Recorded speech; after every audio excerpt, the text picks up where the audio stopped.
Hello friends, welcome to home science hub classes on YouTube. कैसे हैं आप लोग? आशा करती हूँ कि आप सब लोग बहुत अच्छे होंगे। फ्रेंड्स, यहाँ पर हम लोग यूपी टीजीटी पीजीटी से रिलेटेड कुछ क्वेश्चंस ह्यूमन फिजियोलॉजी के लाए हुए हैं। चलिए देखते हैं हम लोग ह्यूमन फिजियोलॉजी के कुछ क्वेश्चन जो कि पीजीटी के लिए हम लोग के लिए बहुत ही ज़्यादा लाभकारी होंगे। चलिए फ्रेंड्स, हम लोग पहला क्वेश्चन देखते हैं। फ्रेंड्स, पहला क्वेश्चन है, अस्थि मज्जा में उपस्थित वह कोशिका जो शरीर को विभिन्न प्रकार के रोगों से रक्षा प्रदान करती है तथा बाहरी वस्तुओं को शरीर में प्रवेश करने से रोकती है। फ्रेंड्स, इसका ऑप्शन है ऑस्टियोसाइट, बी ऑप्शन है रेटिकुलो एंडोथीलियम, सी का ऑप्शन है ऑस्टियोप्लास्ट, डी ऑप्शन है कैंडियोसाइट। फ्रेंड्स, इसका आंसर होगा reticulo endothelium. Friends, next question में आते हैं। स्टर्नम के ऊपरी चौड़ी एवं अग्र भाग को क्या कहते हैं? ऑप्शन है मैनुब्रियम, बी ऑप्शन है जिम्फाइड, सी ऑप्शन है एपेक्स, डी ऑप्शन है ए एंड बी दोनों। फ्रेंड्स, सबसे पहले हम लोग ये समझ लेते हैं कि स्टर्नम स्टर्नम कोशिका है वो पाई कहाँ जाती है। तो ये हमारे चेस्ट में पाई जाती है। कुछ इस तरह की होती है, देखिए, जो कि यहाँ से चौड़ी होती है और यहाँ पे नीचे साइड आते आते ये पतली दिखती है। तो फ्रेंड्स, ये जो पार्ट होता है इसको हम लोग मैनुब्रियम बोलते हैं। यही ऊपरी और चौड़े अग्रभाग को हम लोग मैनुब्रियम कहते हैं। और जो नीचे वाला जो भाग होता है, जो पतला सा होता है, इसको हम लोग जिम्फाइट कहते हैं। तो फ्रेंड्स, इसका आंसर होगा मैनुब्रियम। नेक्स्ट क्वेश्चन में आते हैं। हृदय एवं फेफड़े जैसे जरूरी कोमल अंगों को रगड़ घर्षण या चोट, शॉक, दुर्घटना आदि से कौन सुरक्षा प्रदान करता है? फ्रेंड्स, ऑप्शन है क्लेविकल, बी ऑप्शन है थोरेसिक केज, सी ऑप्शन है मैनुब्रियम, डी ऑप्शन है जिम्फाइड। फ्रेंड, ये सारे जितने भी ऑप्शन दिखाई दे रहे हैं ये हमारे चेस्ट की अस्थि पर पाए जाते हैं। तो फ्रेंड्स, इसका आंसर होगा थोरेसिक केज। नेक्स्ट क्वेश्चन में आते हैं। फ्रेंड्स, लसिका में किस रक्त कणिका का पूर्णतः अभाव होता है? लसिका जो ब्लैंड होती है उसमें किस रक्त कणिका का पूर्णतः अभाव होता है? Option A RBC, option B WBC, option C platelets, option D all of the above. Friends, इसका आंसर होगा हमारा RBC, option A. Next question में आते हैं। फ्रेंड्स, पाचक एंजाइम कहाँ नहीं होते हैं? पाचक एंजाइम जो हमारे भोजन को पचाते हैं वो एंजाइम्स कहाँ नहीं पाए जाते हैं? ऑप्शन नंबर ए मुख में, ऑप्शन नंबर बी अग्न्याशय में, ऑप्शन नंबर सी आमाशय में, ऑप्शन नंबर डी पित्तरस में। देखिए फ्रेंड्स, आप लोगों को, मुझे पता है कि आप लोग यही सोचेंगे मुख में एंजाइम नहीं पाए जाते। स्टार्टिंग हमारी मुख से ही हो जाती है, ये इसका आंसर बिल्कुल नहीं होगा। नेक्स्ट क्वेश्चन, अग्न्याशय में। अग्न्याशय से भी एंजाइम निकलते हैं। पेनक्रियास से एंजाइम निकलते हैं जो कि भोजन पचाने में सहायक होते हैं। आमाशय मीन्स स्टमक से भी हमारे एंजाइम्स निकलते हैं। और पित्तरस से एंजाइम कोई एंजाइम नहीं निकलता है। तो आंसर इसका होगा पित्तरस। नेक्स्ट क्वेश्चन में आते हैं। फ्रेंड्स, प्राणी में सबसे लंबी कोशिका कौन सी होती है? Option A liver, option number B तंत्रिका कोशिका, option number C blood cells, option number D अस्थि कोशिका। तो फ्रेंड्स, सबको ये आंसर तो सबको ही पता होगा, बहुत ईजी है। इसका आंसर होगा ऑप्शन नंबर बी तंत्रिका कोशिका। नेक्स्ट क्वेश्चन में आते हैं। फ्रेंड, कोशिका द्रव्य में कार्बोहाइड्रेट की मात्रा कितनी होती है? जो हमारी कोशिका द्रव्य पाई जाती है तो उसमें कार्बोहाइड्रेट की मात्रा कितने % पाई जाती है? ऑप्शन नंबर ए है 1%, ऑप्शन नंबर बी है 2%, ऑप्शन नंबर सी है 3%, ऑप्शन नंबर डी है 4%। फ्रेंड्स, इसका आंसर होगा ऑप्शन नंबर ए 1%।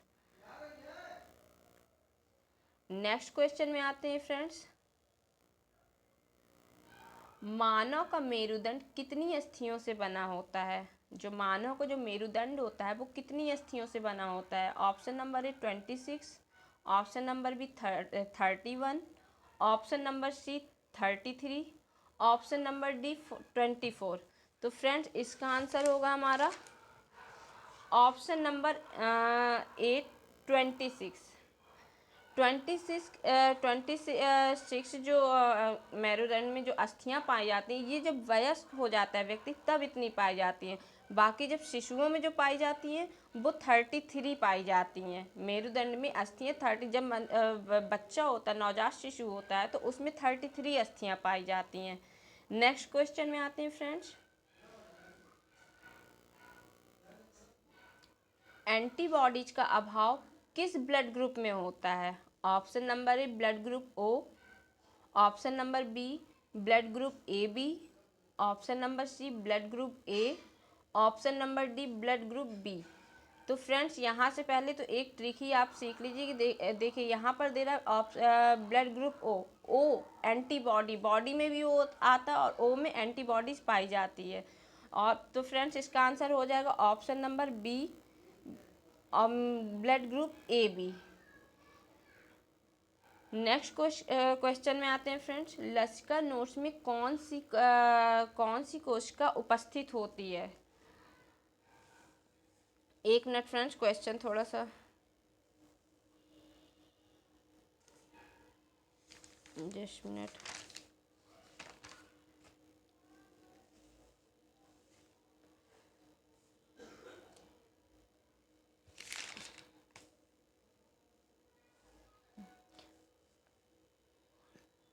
फ्रेंड्स यहाँ पर आपका लसिका नोट्स में कौन सी कणिका, यहाँ पर है कणिका उपस्थित होती है?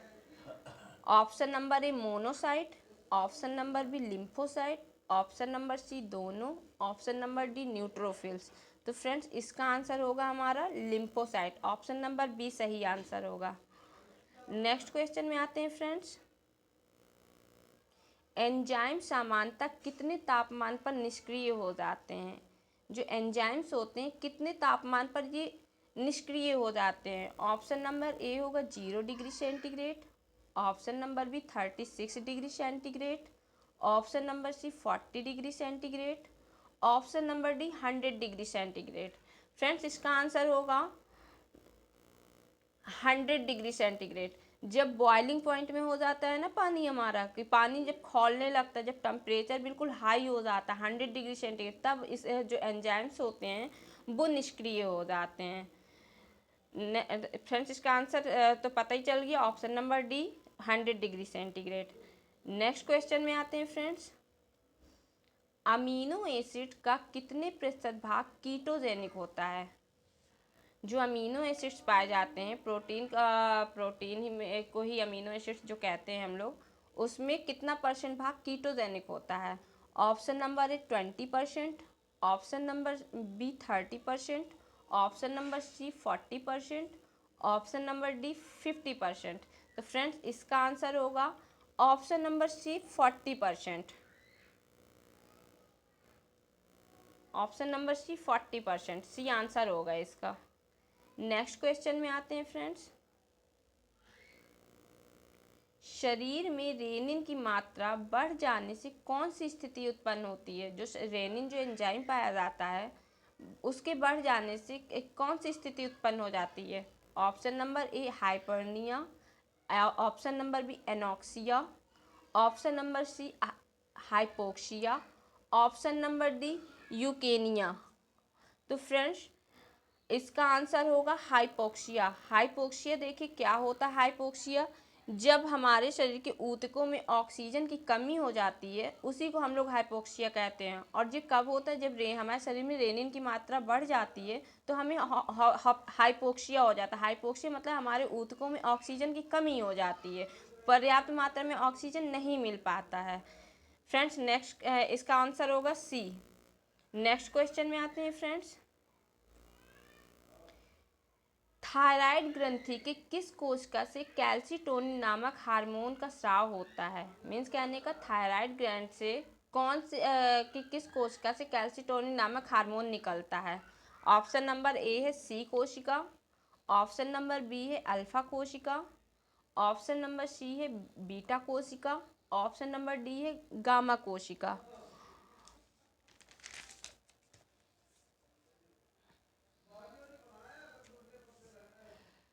फ्रेंड्स इसका आंसर होगा ऑप्शन नंबर ए सी कोशिका। नेक्स्ट क्वेश्चन में आते हैं फ्रेंड्स। मानव स्वास्थ्य के लिए ट्रांस फैट सामान्य हानिकारक समझा जाता है क्योंकि ये निम्नलिखित स्तर को कम करता है। मीन्स कहने का मानव स्वास्थ्य के लिए जो हम लोग जो ट्रांस फैट लेते हैं, ट्रांस फैट वो होता है जैसे कि हम लोग बहुत तेल को बार बार गर्म करते तो उससे भी ट्रांस फैट बनता है। कोई जंक फूड वगैरह लेते हैं वो उससे ट्रांस फैट बनता है। तो उसको ज़्यादा लेने से मानव शरीर को उसमें क्या नुकसान पहुंचता है। तो फ्रेंड्स ऑप्शन है होगा इसका HDL। HDL मतलब high density lipoprotein, LDL low density lipoprotein, triglyceride 3 अणुओं से जो बनता है, और D number all of the above. तो फ्रेंड्स इसका आंसर होगा high density lipoprotein, option number ए। और फ्रेंड्स जब हमारे शरीर में ट्रांस फैट की अधिकता हो जाती है तो ये हमारे हाई डेंसिटी लाइपोप्रोटीन को कम करने लगता है, जो हमारी बॉडी के लिए अच्छा होता है उसको कम करने लगता है। नेक्स्ट क्वेश्चन में आते हैं।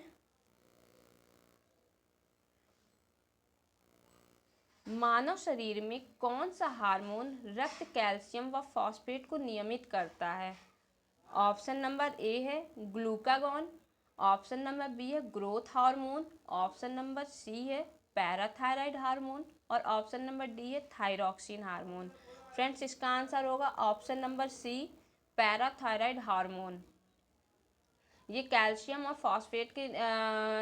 फॉस्फेट को नियमित करता है। ये हार्मोन है जो कि थायराइड ग्लैंड से निकलता है, पैराथायराइड हार्मोन। ये हमारे बॉडी में कैल्शियम और फॉस्फेट को मतलब कि नियमित करता है, उसका संतुलन बनाए रखता है। नेक्स्ट क्वेश्चन में आते हैं फ्रेंड्स। अब शर्टोली कोशिका किस अंग में पाई जाती है। हम लोग इसको ऐसे भी लिखते हैं, आप लोगों को बहुत सी जगह ऐसी लिखी हुई भी मिलेगी, इसको भी ये भी गलत नहीं है, आप लोग इसको अलग मत समझिएगा। नेक्स्ट क्वेश्चन चलिए आते हैं। इसका ऑप्शन है ऑप्शन नंबर ए वृषण, जो मनुष्यों में पाया वो जो पुरुषों में पाया जाता है, शुक्राणु। नेक्स्ट है अंडाणु, डी नंबर है फैलोपियन ट्यूब। तो देखिए फ्रेंड्स यहाँ से हम लोग यहाँ से भी एलिमिनेट कर सकते हैं आंसर को। देखिए ये शुक्राणु, अंडाणु और फैलोपियन ट्यूब ये तो तीनों ही फीमेल में पाई जाती है। एक ही ऑप्शन हमें यहाँ दिख रहा है वृषण, जो कि मेल में पाया जाता है। तो इसका आंसर क्या होगा, सर्टोली कोशिका किस अंग में पाई जाती है, वृषण में पाई जाती है। ऑप्शन नंबर ए इसका आंसर हो गया। नेक्स्ट क्वेश्चन में आते हैं फ्रेंड्स। हृदय को रक्त का संचरण करने वाली धमनियां क्या कहलाती हैं। हृदय धमनियां, ऑप्शन नंबर बी ग्रीवा धमनियां, ऑप्शन नंबर सी यकृत धमनियां, ऑप्शन नंबर डी फुफ्फुस धमनियां। तो फ्रेंड्स इससे ही हमारा आंसर देखिए एक हमें ट्रिक मिल गई, हृदय को रक्त का संचरण करने वाली धमनियां। तो जाहिर सी बात है हृदय को रक्त में संचरण करने वाली धमनियां हृदय धमनियां ही कहलाएंगी। आंसर हो जाएगा इसका ऑप्शन नंबर ए हृदय धमनियां। नेक्स्ट क्वेश्चन में आते हैं। मानव शरीर के किस अंग में लसिका कोशिकाएं बनती हैं। लसिका कोशिकाएं मानव शरीर के किस अंग में बनती हैं। Option number A liver, option number B अस्थि कोशिका, ऑप्शन नंबर सी अग्न्याशय कोशिका, ऑप्शन नंबर डी प्लीहा। फ्रेंड्स इसका आंसर बताइए क्या होगा।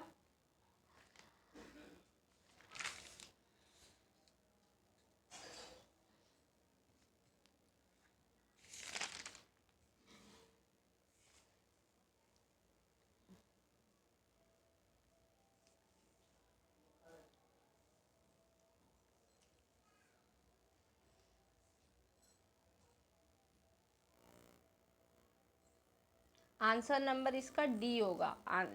ऑप्शन है डी प्लीहा। नेक्स्ट क्वेश्चन में आते हैं फ्रेंड्स।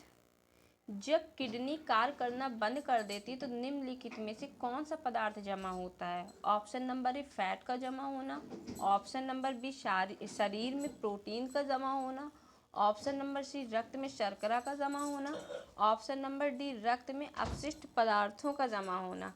फ्रेंड्स इसका आंसर क्या होगा, इसका आंसर होगा ऑप्शन नंबर डी रक्त में अपशिष्ट पदार्थों का जमा होना। मतलब जब किडनी हमारा काम करना बंद कर देती है, उसमें अपशिष्ट पदार्थों का जमाव हो जाता है, इसलिए किडनी हमारे वर्क करना बंद करने लगती हैं और किडनी में प्रॉब्लम आने लगती है। नेक्स्ट क्वेश्चन में आते हैं फ्रेंड्स। प्रतिवर्ती क्रियाओं का नियंत्रण केंद्र कहाँ पर होता है? ये मतलब माइंड से रिलेटेड क्वेश्चन है, हमारे ब्रेन से रिलेटेड क्वेश्चन है।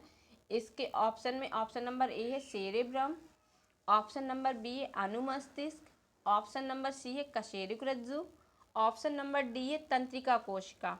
तो फ्रेंड्स इसका आंसर होगा कशेरुक रज्जु, ऑप्शन नंबर सी कशेरुक रज्जु।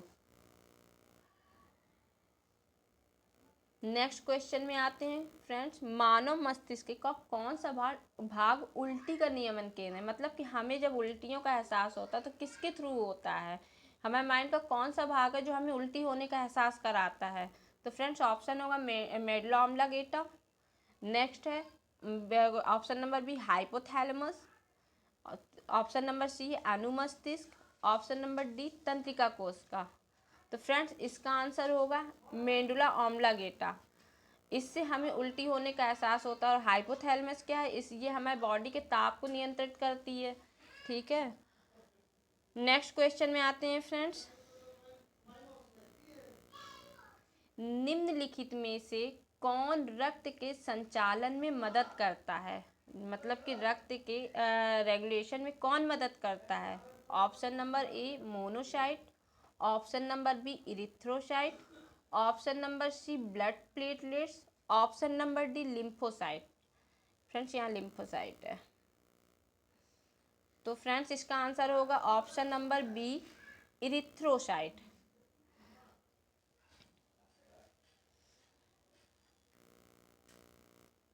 नेक्स्ट क्वेश्चन में आते हैं। निम्नलिखित में से कौन सा भोज्य मानव शरीर में संग्रहित नहीं रहता है? यानी कि जो कौन सा भोज्य पदार्थ है जो कि मानव शरीर में संग्रहित नहीं रहता है? तो देखिए friends option number A glycogen, option number B amino acids जो कि प्रोटीन में पाए जाते हैं, प्रोटीन को भी हम प्रोटीन की इकाई को हम लोग अमीनो एसिड्स कहते हैं ना। Option number C lipid, lipid हम लोग वसा की इकाई को कहते हैं, वसा को ही बोलते हैं lipid. Option number D tocopherol जो कि विटामिन के का नाम है टोकोफेरॉल। तो इसका आंसर होगा फ्रेंड्स हमारे मानव शरीर के में कौन सा भोज्य पदार्थ संग्रहित नहीं होता? तो अमीनो एसिड संग्रहित नहीं होता, ये हमें बाहर से लेने होते हैं। जो आवश्यक अमीनो एसिड्स होते हैं ना 10 प्रकार के, वो हमें बाहर से ही लेने पड़ते हैं, ये हमारी बॉडी में संग्रहित नहीं होता है। नेक्स्ट क्वेश्चन में आते हैं फ्रेंड्स। निम्नलिखित में से यौगिकों के किस समूह को सहायक आहार कहा जाता है? Option number A vitamin, option number B fat, option number C hormone, option number D protein. तो फ्रेंड्स इसका आंसर होगा विटामिन। विटामिन को ही हम लोग सहायक आहार बोलते हैं ना, जो मतलब कि हमारी बॉडी के को जैसे कि हम लोग की बॉडी में होते हैं ना कि सारे विटामिन होते हैं, वो हमें रोग प्रतिरोधक क्षमता को बढ़ाते हैं, रोगों से लड़ने की क्षमता देते हैं। तो इसीलिए हम लोग इसको सहायक आहार कारक कहते हैं। आंसर होगा इसका option number A vitamin A, vitamin. Next question में आते हैं फ्रेंड्स। निम्नलिखित में से कौन सा विटामिन याद रखने की कौन सा विटामिन है जो स्वप्न को पर्याप्त अवधि तक याद रखने में सहायक होता है? जो हम लोग स्वप्न देखते हैं, कौन सा विटामिन हम लोग को उसे याद रखने में सहायक होता है? Option number A vitamin A, option number B vitamin D, option number C vitamin B6, option number D vitamin C. तो फ्रेंड्स इसका आंसर होगा विटामिन B6, ऑप्शन नंबर सी।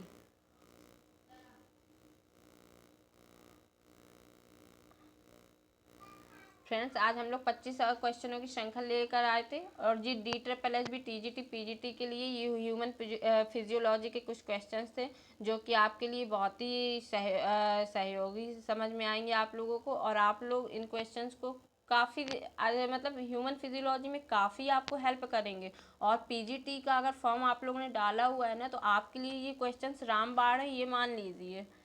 तो फ्रेंड्स मिलते हैं नेक्स्ट क्लास में, लेकर आएंगे फिर से नेक्स्ट 25 या 30 क्वेश्चन की श्रृंखला। आई होप कि आप सभी को क्लास बहुत अच्छी लगी होगी। Thank you. मिलते हैं नेक्स्ट क्लास में।